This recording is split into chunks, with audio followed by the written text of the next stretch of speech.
bassist Justin Timberlake as Artie.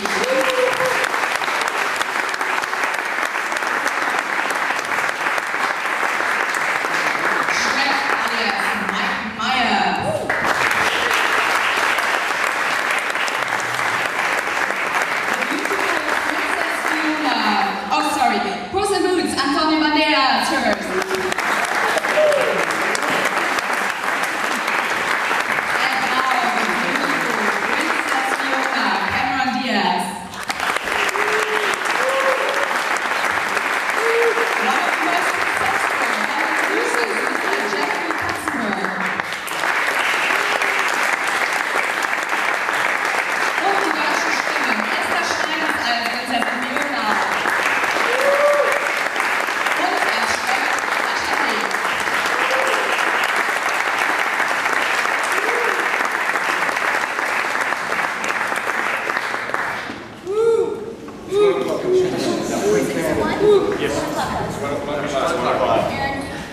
Welcome everybody. How do you like it here in this beautiful 18th century castle? Thank you. And hot. Yes. Okay, I'd say let's start with your questions. Which one will be first? Like first? Oh, first vote there. So I'm Laura from Radio Teddy, and I have a question to Justin Timberlake. No. I saw you coming from a mile away. So, what was the funniest... No, the answer is no. What was the funniest moment during the work? The funnest, the finest, the funnest and the finest? My favorite moment while working was watching this guy down here. His name is Chris. He can actually do every voice. And he actually acted out the scenes with me. He does a pretty good mic. He can't do a very good Shrek, but he does a pretty good mic doing Shrek. So it was a lot of fun to work with him. I'm really excited to be this close to Antonio, so this might be my best friend so far. Interesting. Next question. First row, the gentleman over here. Morning, Vanity Fair. So, how was it for you, Mr. Timberlake and Ms. Diaz, working together, teaming up for this movie on your split up? I think you have to ask a clearer question. Yeah. How strange was it for you guys teaming up together? It's not strange, we're very good friends. I think it's really funny when people ask that question because it says more about them than anything really. Can I talk about how the Mighty Ducks won the Stanley Cup? Oh, yeah. Who would have thought it? And then, you know, but that's hockey, eh? This is, it's fun. It's fun, it's good to see him. It's good to see you, Justin. Good to see you, Cameron. Well, Really good, I really like the blonde. thank you. You're blonde now. I'm back to blonde. All right, next question. Up there, gentleman on the back. I got the mic. Hi, so Kuban Energy Berlin Radio. First to my Myers, congratulations on the MTV Generations Award. Well done. My question actually, sorry, that was that, goes to Mr. Katzenberg with Shrek the Third and Shrek the Musical coming up, and I just read about Shrek the Halls. What else can we expect, or to be more precise, what can we expect from Shrek the Halls? Just, is it the typical Christmas special, or what is that? It's Shrek, I mean. Isn't there a new religion called like Shrekalism or something? Well, Shrek the Halls will be, it's Shrek's First Christmas, and it follows on the first Christmas of Shrek, Fiona, and the kids. That sequentially follows on after Shrek 3 ends. Pretty funny, and we're excited about it. And, you know, this has been an amazing enterprise, I think, for all of us. You know, it's now 10 years, and 3 movies, a musical, and a couple more Shreks coming, and you know, it's just been very rewarding for for all of us involved in it. Okay, next question, and please switch off your mobile phones. Thank you. Who's got the next question? The gentleman here in the middle. Myers and Antonio, so this is from Ms. Diaz. I want to know how much of a princess is in you do you like to start out in? Could you do that again, please? That was cute. Like it? I don't know. I think that I'm as much of a princess as Fiona is, because she's my sort of inspiration for a princess. I never really kind of connected to the princesses that we grew up on and all the fairy tales. I never really connected to them. So Fiona's my example of a princess, and I think she's pretty cool. So if I'm anything like her, then I'll be happy. Next question.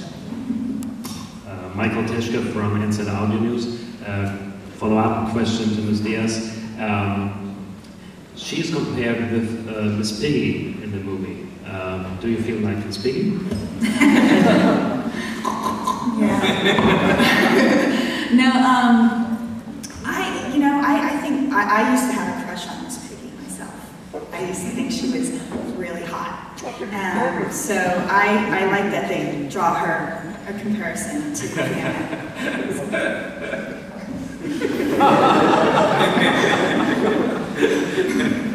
Sorry. See how I turn that shit around? Good job. Next question, first row. Hi, I'm Marcus Giller. This is a question for Mike Myers. We have seen you in 3 wonderful Austin Powers movies, but thank you. But since then, you vanished from the screen. How come? Not true. We have seen you as a cat. Yes. Cat in the Hat. But I write my own stuff. I actually, it's so funny. Every time I come to promote a movie, people go, "Where have you been?" And I take 2 years I write my own stuff, so it takes a long time. But I'm about to start a movie in about a month and a half. So you will return. I will return. Mike Myers will return.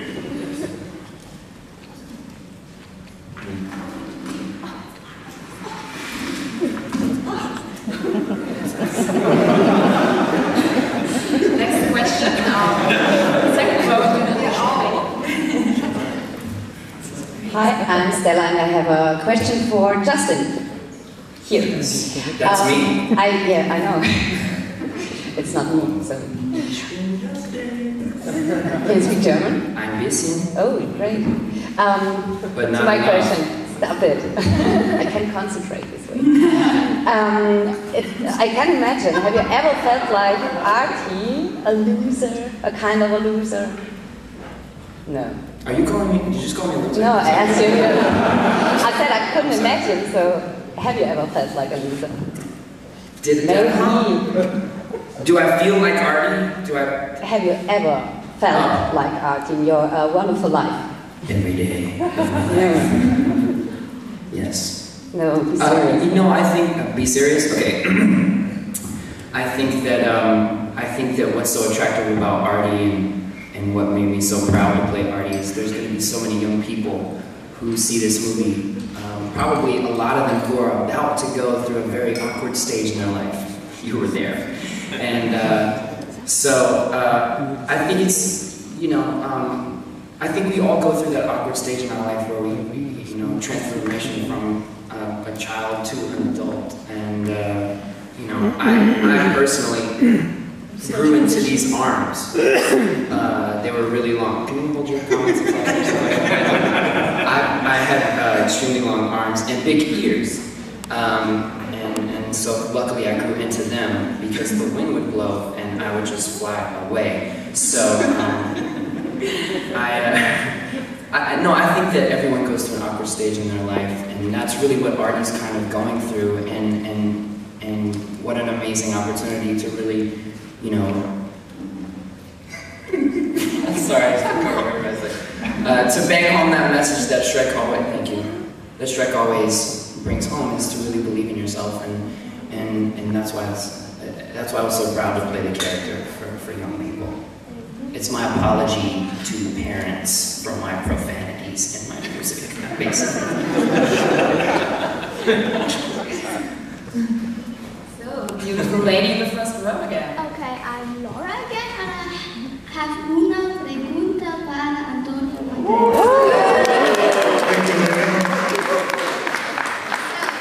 You gave your voice to the cat, and have you heard the German version spoken by Benno Furman, and how does this sound to you? If I heard The German. well, thank you very soon.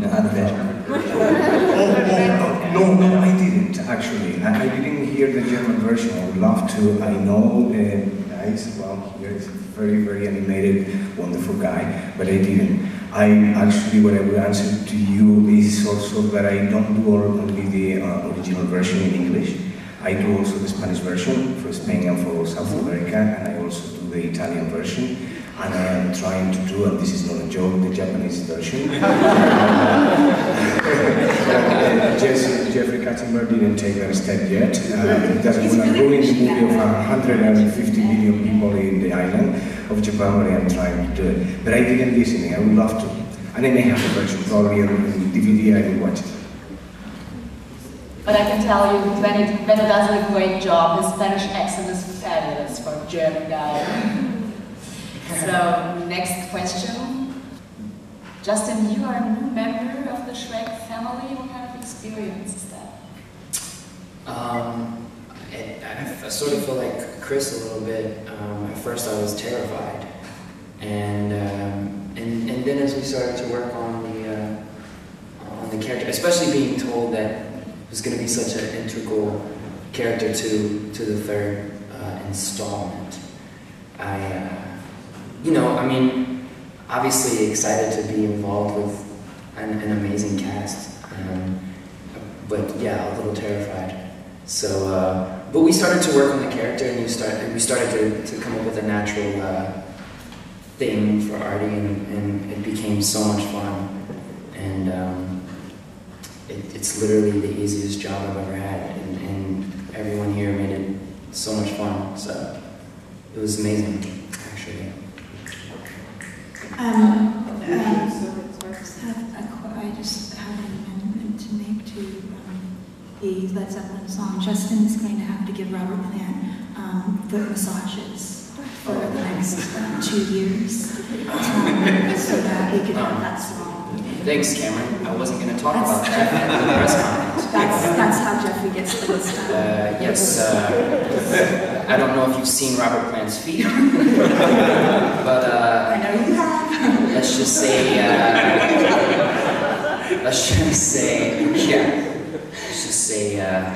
you own me, all of you. The song's great. It's great. Yeah. Shut up. Two more questions for the international guests. One is up there. Justin. Yes. Here I am, George, freelance. Hey, how's it going? Good to see you. You shut up.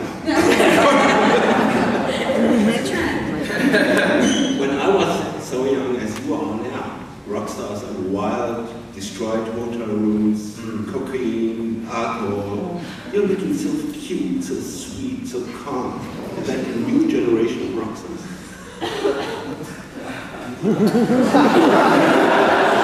It's a no-win question for him.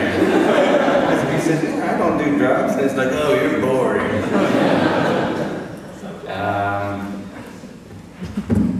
Sad. I don't know what to say. Let's just say you should see this rental car after you do. Yeah. Fuck. You have no idea. I'm crazy, man. I'm crazy. Yeah. Oh, you heard me? I'm crazy. He thinks donuts in the car when he returns. I wrote Robert Plant's feet. Okay? I don't trash. I rub the feet of the people that trash rooms. And it's a nice consolation prize. So,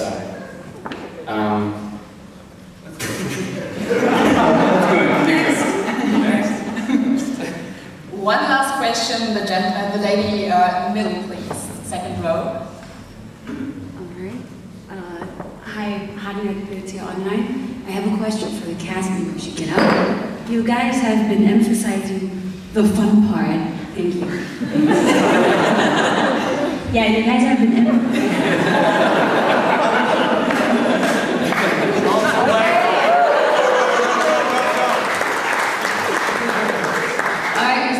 human, I don't have a team. So you guys have been emphasizing the fun part a lot. You guys have been having a lot of fun doing the film. What or maybe who kept you guys focused? Jeffrey Katzenberg maybe, or what was it? Yes, definitely, Jeffrey. Mike, are you going to answer the question from Natalie?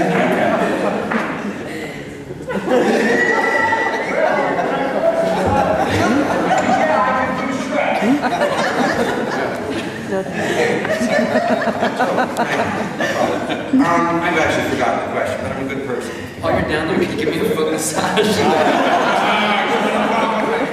Okay.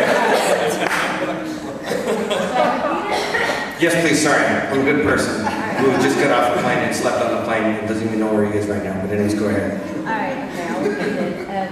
Who kept us focused? Focus. I'm ready. Jeffrey, Chris, Aaron. Our work takes place sort of, we come in and we just spend a few hours, or I just spend a few hours. I'm sure you guys spend more time doing it. But Jeffrey's always there to, sort of make sure everything's, that we get there, that we show up, we know what we're doing, and sort of always is the welcoming committee. And then Chris and Aaron are in the control booth and in the sound booth, and we just sort of have a party, basically. It's just a lot of fun. It's not hard to stay focused on it. It's the only reason we're there, and we're excited to be there, so it's always a lot of fun. And the deli food is good. Oh yeah, I always get really excited about the deli There's platter. food I'm there. sure just for the deli platter. Yeah, if there's food there, I'll show up. So, no, but we get credit because our voices make it onto the film. But really, I mean, these two, especially for me coming in and voicing a character who, these three have created such amazing characters, and to come in and try to just keep up with them, I really it's all right here. These guys are behind the scenes, and they're constantly thoughtful of what's going to happen in the film, so they really help you create the actual performance for the voicing, and they should get all the credit. It's a difficult job. I mean, they're making a movie over 3 years, and to end with actors who are never in the same room with one another. So they have to know exactly what they want out of the performances, and they need to get pretty much every kind of performance they can out of us so that they have something to work with, so they can bring it together. It's really their job to piece it together, and it's kind of like you think about just taking something, breaking it in pieces, and then scattering it across a beach. You have to kind of like dig through it and make sure you have all the pieces again before you put it back together. So. You sound like a serial killer. I know, I did. That was weird. I don't know why I chose that analogy. It wasn't a good one. They're choking someone to death, and they're begging for their life. So the one thing I would like to